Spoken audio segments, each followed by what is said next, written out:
네, 오늘 다 읽지는 않았지만 오늘의 원래 본문 말씀은 마태복음 24장 36절부터 51절까지의 말씀입니다. 이 오늘 본문 말씀을 통해서 예수님께서는 하나님을 믿는 우리 그리스도인들이 마지막 때를 어떤 자세로 준비해야 하는지에 대해서 말씀을 해주셨습니다. 우리 그리스도인들은 마지막 때와 주님의 재림을 어떤 자세로 준비해야 할까요?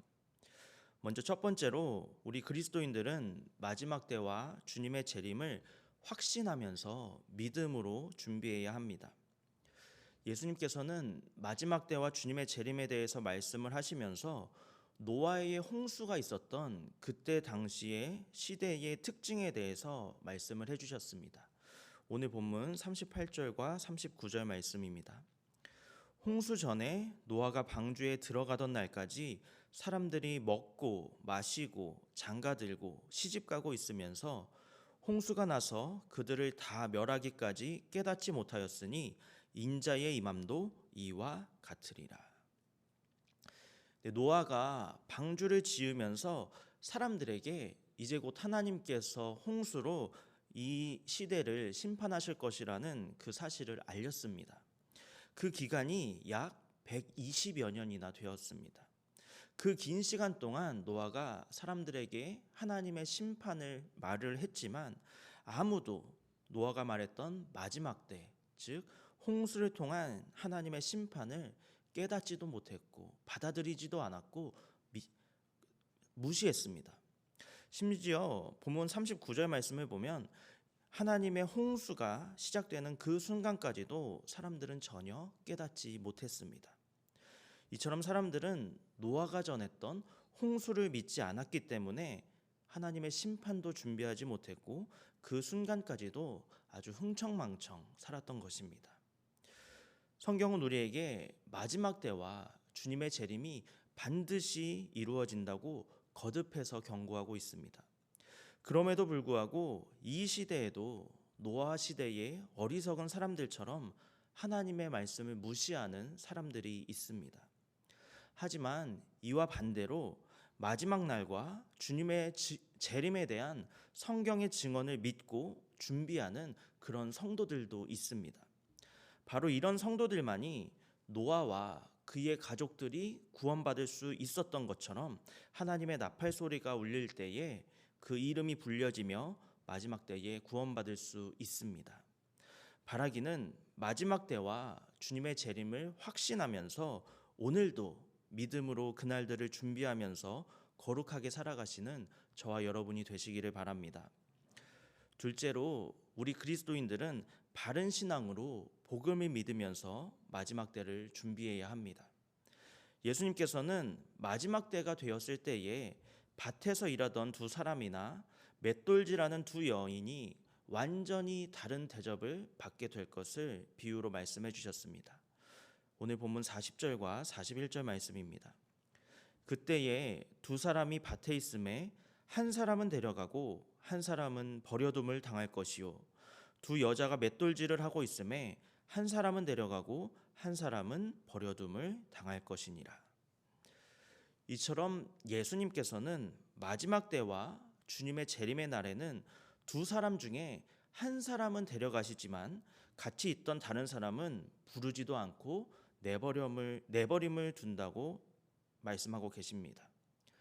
이처럼 주님께 버림을 당한다면 더 이상 구원의 소망이나 하나님 나라에 대한 소망을 가질 수가 없습니다. 온 가족이 하나님을 믿고 함께 예배를 드려도 바른 신앙으로 복음을 믿지 않는다면 마지막 때에는 같은 가족이라 할지라도 믿음에 따라 구별되어서 어느 누구는 데려감을 당하지만 또 다른 누군가는 버림을 당할 수도 있다는 것입니다. 그리고 이것은 우리 교회에서도 마찬가지입니다. 교회 안에서 같이 예배 자리에 함께 앉아 있어도 하나님의 나팔 소리가 울려 퍼질 때에 주님께서 부르시는 사람이 있는가 하면 주님께 버림받을 자도 있습니다. 그러므로 온 마음을 다해서 하나님의 말씀을 의지하고 깨어서 마지막 때와 주님의 재림을 준비해야 할 줄로 믿습니다.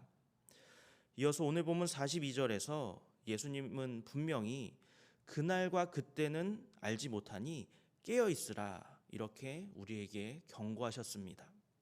그런데 주님의 재림의 날에 깨어 있는다는 것이 구체적으로 무엇을 의미하는 것일까요? 예수님은 깨어 있음에 대해서 두 종의 비유에 대해 말씀해 주셨습니다. 한 주인이 종들에게 각자의 일을 맡기고 먼 곳으로 떠났습니다. 그런데 어느 날 주인이 아무런 예고도 없이 갑작스럽게 자기의 일을 마치고 집으로 돌아왔을 때 종들은 아주 당황할 수밖에 없었습니다. 왜냐하면 주인이 이렇게 갑자기 집으로 돌아올 줄은 꿈에도 예상하지 못했기 때문입니다. 바로 이때 종들은 두 종류로 나누어지게 됩니다. 먼저 첫 번째 종은 때를 따라 양식을 나눠주며 주인이 있든지 없든지 자신에게 주어진 일을 성실하고 묵묵하게 감당했던 사람입니다. 그리고 두 번째 종은 주인이 없다는 이유로 자신의 욕심대로 살고 자신에게 맡겨진 사명은 전혀 감당하지 않은 그런 사람이었습니다. 이러한 두 종들에 대하는 주인의 태도도 아주 완전히 다릅니다. 주인은 성실하게 일했던 첫 번째 종에게는 자신의 모든 소유를 맡겼습니다. 하지만 불성실하고 악한 종은 엄히 때리고 처벌하였습니다. 우리 그리스도인들의 삶도 이와 마찬가지입니다. 주님께서 임하실 그날과 그때는 우리가 알 수는 없습니다. 하지만 예수님께서 말씀해 주신 이 비유를 통해서 우리는 어떻게 사는 것이 주님이 임하실 그날을 슬기롭게 준비하는 것인지 분명히 알 수가 있습니다. 주님을 기다리는 성도는 오늘 내게 주신 사명을 묵묵히 감당하는 사람입니다. 내게 주어진 사명을 묵묵하게 해 나간다면 주님께서 언제 오시든지 갑자기 찾아오시든지 아니든지 우리는 두려워하거나 염려할 필요가 없는 줄로 믿습니다. 사랑하는 성도 여러분, 이 새벽에 이 예배의 자리에 나오신 그 이유가 무엇입니까? 우리에게 맡겨진 기도의 사명을 감당하기 위해서가 아니십니까? 게으르지 않고 성실하게 우리에게 맡겨진 기도의 사명을 감당하듯이 주님께서 우리에게 맡겨주신 다른 여러 가지 사명과 또 삶의 자리에서 감당해야 할 여러 가지 일들을 성실하게 감당하시는 저와 여러분이 되시기를 바랍니다. 그렇게 성실함으로 하루하루를 살아갈 때에 하나님의 나팔 소리가 울려 퍼지는 그 마지막 날에 주님께서 우리의 이름을 부르시면서 칭찬해 주실 줄로 믿습니다. 마지막 그때에 주님의 그 칭찬의 영광을 반드시 누리시는 저와 여러분이 되시기를 예수님의 이름으로 축복합니다. 함께 기도하겠습니다. 살아계신 하나님, 반드시 다시 오겠다고 약속하신 주님의 그 말씀을 의지하며 오늘도 이 새벽에 주님 앞에 나와서 우리에게 허락하신 기도의 사명을 감당합니다. 주님께서 오시는 그날까지 이 사명을 잘 감당할 수 있도록 믿음과 건강을 허락하여 주옵소서. 또한 주님께서 우리에게 기도의 사명뿐만이 아니라 다른 사명과 또 삶의 자리에서 감당해야 할 여러 가지 일들도 주셨으니 우리의 가정과 직장과 교회와 우리 삶의 모든 자리에서 우리에게 맡겨주신 모든 사명들을 성실하게 감당할 수 있도록 우리에게 지혜와 능력을 부어 주옵소서. 그리하여 믿음으로 담대하게 마지막 때를 준비하게 하시고 주님께서 임하시는 그날에 주님의 영광에 참여하는 우리 모두가 되게 하여 주옵소서. 감사드리며 예수님의 이름으로 기도합니다. 아멘.